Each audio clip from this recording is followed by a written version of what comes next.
In this video, we'll examine a strategy for handling stress on test day.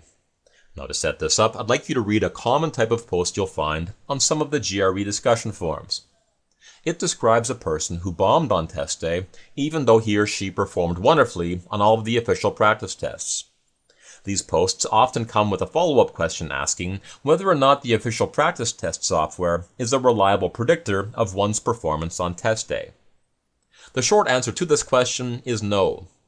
Yes, the Power Prep test software is a reliable predictor of your proficiency with GRE content, but it is not necessarily a reliable predictor of your ability to function effectively in a formal testing environment.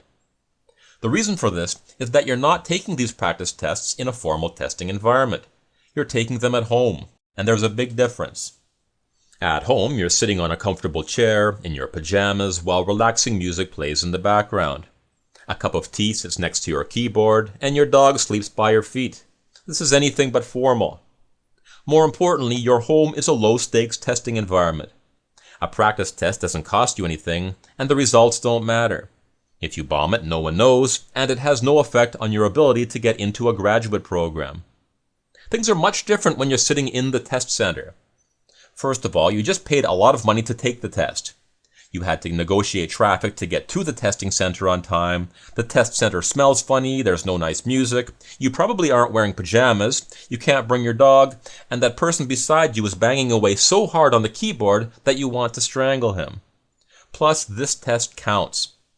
Your score today will be sent to schools everywhere, and if you've waited too long, this may be your one chance to take the test before the application deadlines.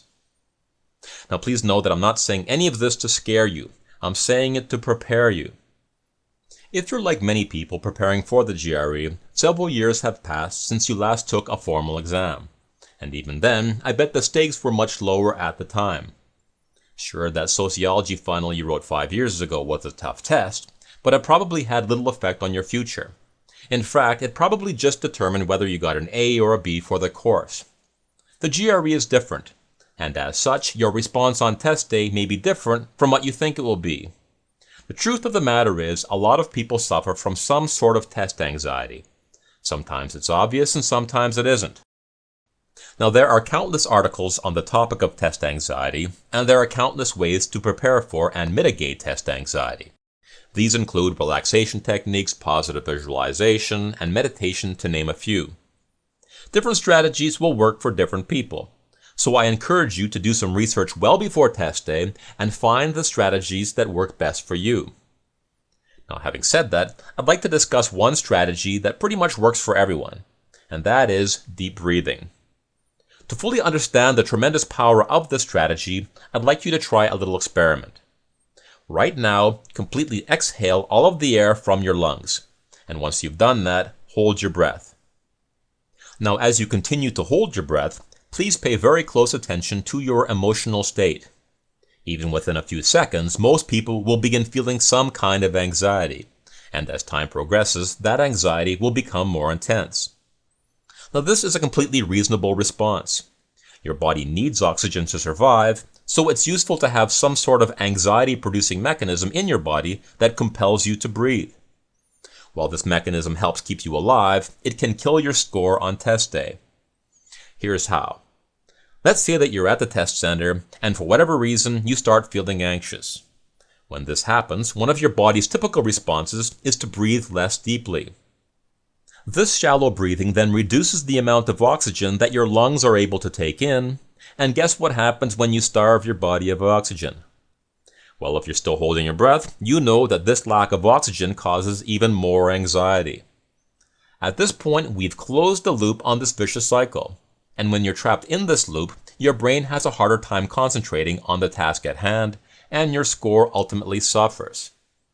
So as you can imagine, we want to avoid getting ourselves trapped in this cycle.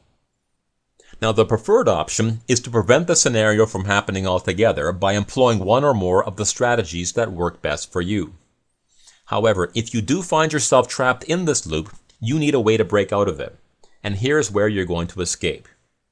If you find yourself feeling more and more anxious, begin breathing deeply. Once you begin breathing deeply, you'll supply your body with more oxygen, which will help reduce your anxiety, which will inevitably help you concentrate on the test, which will eventually help you break the cycle. Now, the biggest drawback of this strategy is that it's too easy. In fact, it's so simple that it's easy to forget, especially when you're trapped inside the loop. So to help you remember this simple strategy, it's a good idea to do something special as a reminder. One suggestion is to wear a rubber band around your wrist. This should be enough to remind you what to do if you find yourself trapped inside the loop on test day.